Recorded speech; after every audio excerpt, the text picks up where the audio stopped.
In a film vault in Hollywood, a set of film cans sat on a shelf for 30 years, labeled with a title that meant nothing.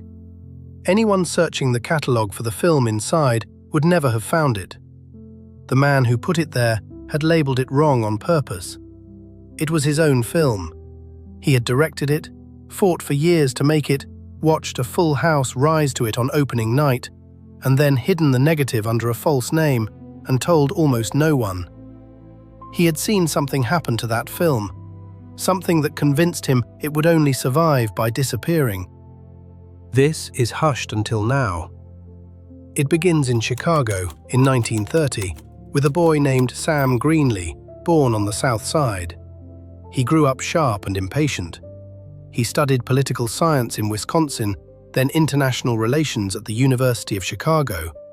And in 1957, he was hired by the United States Information Agency, the arm of the American government that explained America to the rest of the world. He was one of the first black officers it had ever sent abroad. Baghdad, Dhaka, Jakarta, Athens, 7 years. In 1958, revolution broke out in Iraq while he was stationed there. Greenlee kept working through the gunfire, and the government decorated him for bravery. So, for 7 years, this was his life. A black man from the South Side, standing in foreign capitals, telling the world what America stood for, while the country he described was deciding, back home, which doors he was allowed to walk through.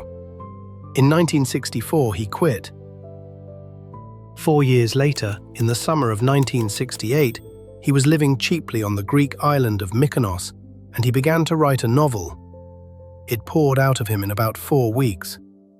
To understand the book, you have to remember what America looked like in that summer. Watts had burned in 1965, 34 dead. Newark and Detroit burned in 1967, tanks rolling through American streets. In April 1968, Martin Luther King was murdered, and within days more than 100 cities went up at once, Chicago among them. A presidential commission had just concluded, in writing, that America was becoming two societies, one black, one white, separate and unequal. And in the corridors of government, people were asking a question out loud that had never been asked out loud before. If this stopped being riots, if it became organized, could it be contained? Sam Greenlee's novel was an answer to that question. His answer was no. The book follows a man named Dan Freeman. Under political pressure, the CIA agrees to integrate and hires its first black officer. Freeman is chosen because he seems harmless. They train him anyway, the full course. Weapons, explosives, sabotage. How to build an underground network out of nothing, cell by cell, the way the agency does it abroad. Then they give him a desk by the front door where every visitor will see him on the way in. That was a real position in that era, and it had a name. The spook who sat by the door, the one black employee seated where the proof of him would be noticed. And spook had a second meaning. Spook meant spy. Greenlee built the whole book on that joke. In the novel, Freeman sits by that door for 5 years.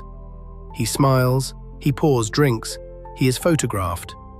And then he resigns, goes home to the south side of Chicago, and begins, very quietly, to train a street gang in everything the CIA taught him.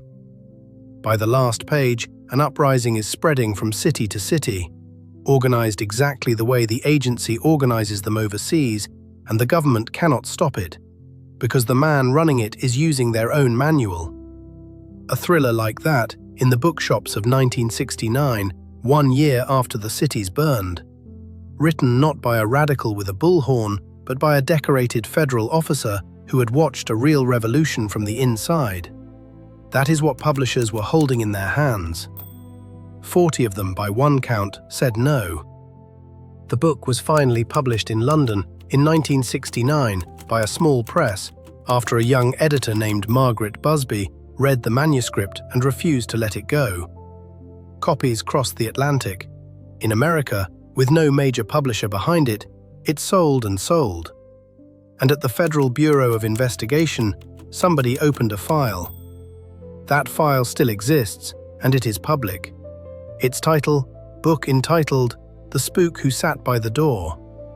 Inside is the Bureau's review of the novel, not a report on Greenlee the man, a review of his fiction, including the observation that American publishers had refused it because, in the file's own words, it was too hot to handle. The FBI was reading this book and writing memos about it while it was still just paper. Greenlee wanted it to be more than paper. He wanted it on screens. He found his partner in Ivan Dixon, a respected working actor with a face millions knew from television who wanted to direct. Dixon read the novel and committed himself to it completely. The two men decided to produce the film themselves. Almost immediately, the doors began closing. A Nigerian bank was prepared to finance it until the investors were advised against doing business with Black American filmmakers, and the money vanished. So Greenlee raised it at home instead, from people in the neighborhood, a few dollars at a time. The story is set on Chicago's South Side. Mayor Richard Daley's city would not give them permission to film there. So they crossed the state line to Gary, Indiana, where Richard Hatcher, one of the first black mayors of a major American city, gave them what Chicago refused: his streets, his police department, his fire department, and a helicopter. Halfway through shooting, the money ran out. They cut together a reel of their most commercial footage, a riot scene, a nightclub dancer, and showed it to United Artists. The studio saw a cheap action picture with a soundtrack opportunity and paid to finish it. Herbie Hancock wrote the score. United Artists had not read the ending. The film premiered on the 31st of August, 1973, at the Woods Theatre in downtown Chicago. The house was full.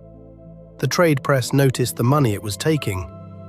3 weeks later, it went into general release across the country. In Chicago, it played to South Side audiences for 5 straight weeks, in the city that had refused to let it be filmed. Everywhere else, it was gone almost at once. 2 weeks, 3 in some cities. Screens that had been showing it stopped showing it. And then the prints themselves, the physical reels, stopped circulating, until there was nothing left to book, even for theaters that wanted it. An American film, earning money, vanished from America in under a month. United Artists said it had simply performed badly, a business decision. That is the studio's story, and it has to explain why the film's 5 best weeks were in the one city that knew it best. Sam Greenlee told a different story for the rest of his life.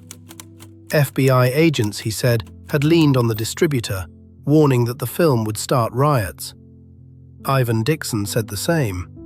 The British film magazine, Sight and Sound, later reported that theatre managers had been visited by FBI men who advised against further screenings and that the prints were seized. If any of that happened, no paper survives. There is no seizure order, no memo, no letter, nothing in any archive with the film's name on it. Only the word of the men who made it. And there is one more account, and it comes from Dixon himself. He said United Artists was stunned by the finished film and would never release a picture whose message was allowed to come through. Not agents at the door, just a studio, quietly smothering something it had grown afraid of. Pressure from outside or panic from within. The men who knew are gone, and no record settles it. But Ivan Dixon believed something, and he acted on it. Sometime after his film disappeared from the cinemas, he took the negative, the master, the one copy from which all others come, and placed it in a Hollywood vault under a different title. A film that officially did not exist. A director does not do that to protect a flop. He does it when he believes that someone may come looking, and that if they find it, it will not survive. The false label held for 30 years. A generation grew up hearing about The Spook Who Sat by the Door, the film that had appeared and vanished in a month, without any way to see it. It became a rumor with a title. Then, in the early 2000s, the actor Tim Reed went looking. He traced the negative to the vault, found it under the wrong name, in good condition, and brought it out. The first authorized release followed, and people who had waited 30 years finally watched it. Reed said 8 words about where it had been. When they want to lose something, they lose it. Sam Greenlee lived to see all of it. He died in Chicago in 2014, without another book ever reaching that audience. No photograph of him exists that the world is free to share.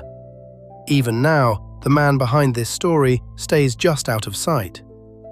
Ivan Dixon never directed another feature film. He died in 2008, 5 years after his negative came out of the vault, having outlived the hiding place he built for it. In 2012, the Library of Congress placed The Spook Who Sat by the Door on the National Film Registry as a work of lasting national significance. In 2024, the library finished restoring it, frame by frame, and the restoration premiered to a full house in Brooklyn. The same government whose bureau once kept a file on the book now preserves the film in its national library. Years ago, a journalist asked the FBI for its complete file on Sam Greenlee. The bureau first replied that the documents could not be located. When they finally surfaced, they came back blacked out, more heavily censored than copies the National Archives had already released. The file on the book is public, mostly. A file on the film has never been found at all. Hushed. Until now.